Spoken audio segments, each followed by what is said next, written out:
Blair, so how do you see Canelo against BIVOL coming up on May 7th? I don't see it. I don't even watch it. Yeah. Why is that? Because it's an easy victory. It's just Canelo winning another fight against another guy that's over his head. So who could give Canelo competition? Either Better one. play.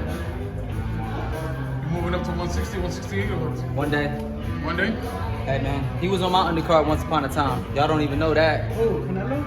Canelo. Mexico, right? As an amateur, I was the baddest man in Guadalajara. You know what I mean? You came out the same gym as him, right? Huh? You came out the same gym? Same gyms, same club shows. Yeah. Right there in Lobo's boxing gym, in Camuda boxing gym. I'm right there in Guadalajara as a kid, destroying things. You know? I had to destroy things. They put me up against guys twice my size. You know what I'm saying? I got fucking red hair, for Christ's sake. Just like Canelo, but I was an African American or African American-ish. You know, so I'm coming in there. They don't want to see me win. They want to see me lose. So what I do, get in there with the biggest, the toughest fighters, and still win, and still dominate. Is that how you noticed Canelo? You guys both had red hair? Actually, I never really noticed him. You know, I'm pretty sure he noticed me though, because I was the main event. Take it out, yeah. You know, I was the guy that got the knockouts as an amateur in those little semi-pro shows, where if you finish them, you finish them. Did you stand out at all, Canelo? Like at all? Like anything caught your attention about him at all? I saw a little bit of him when I was in Eddie Reynoso's gym in Guadalajara, but shit, he wasn't the man. That was you? No, it was Oscar Larios. Oscar Larios, Oscar Larios was the man. And Oscar Larios' father trained me. Chololo Larios, he's the one that trained me. Chololo Larios Sr. Bang, bang, bang, bang, bang. I've been a little bit everywhere. You got the fight from Guadalajara, from Mexico. You got skills, technique, tenacity, strategic thinking from Philadelphia. You got Las Vegas flair. And it's all here in Los Angeles. You can't possibly beat BLAIR Flair. He's the billion-dollar attraction the world has been waiting for. What do you think changed in Canelo's career to have him have the career that he has now? It was really just about finances. Finances and opportunities. If you're prepared for it, you will win. He had the finances, the financial backing, and he had the opportunities. He had the opportunities to train to be with Golden Boy, and Golden Boy slowly built him up. He had a little hiccups here and there, but he still won. You know, and he groomed himself to become what he is today. All BLAIR Flair need is just one accident. One accident for somebody to accidentally put me up against the odds.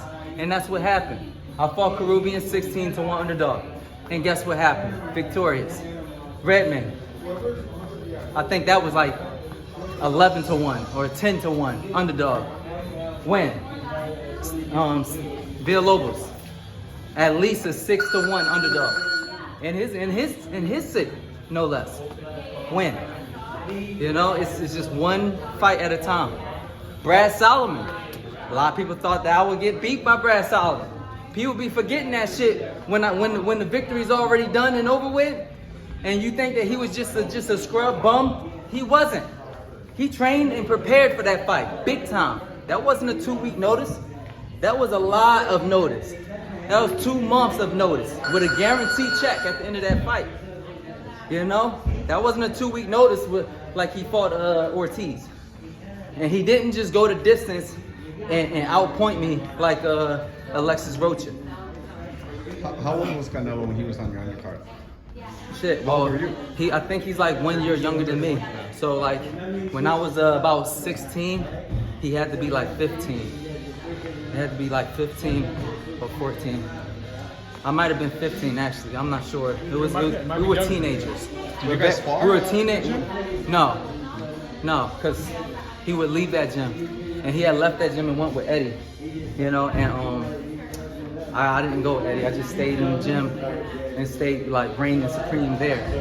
And it was just something, you know. I didn't really notice Canelo because like I was the guy. But then he went pro.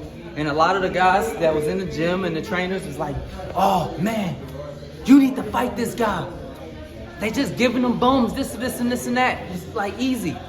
And you could beat him. You should beat him right now before he goes somewhere. Because they got a lot of money put back behind him. You might as well just go ahead and take some of that money right quick. And I gave it some thought, like just go ahead and go pro right away. You know, like okay. But I was like, nah, I want to just stay amateur and you know, and do what I do. Because I don't really know what I look like. Honestly, I didn't know how good I was. I'm out there just throwing dubs, you know, but and winning. But I don't know how good I am until I get to America. I come to America and I don't know anything. I damn near barely even know my own damn language by that time. And I went to New York and I started boxing some of the top fighters in New York, and I'm like, oh shit, I'm actually pretty good. Because at first, you don't really know. You just think that shit, maybe it's because I'm a little bit different. I got a little bit of African heritage, I got a little bit of this, a little bit of that. You know what I mean? I'm a different type of Mexican. So maybe it's because I'm different is the reason why, like, I'm doing well with these guys. It wasn't only until like I actually came to America and started destroying everybody there. I'm like, oh shit, I'm actually good.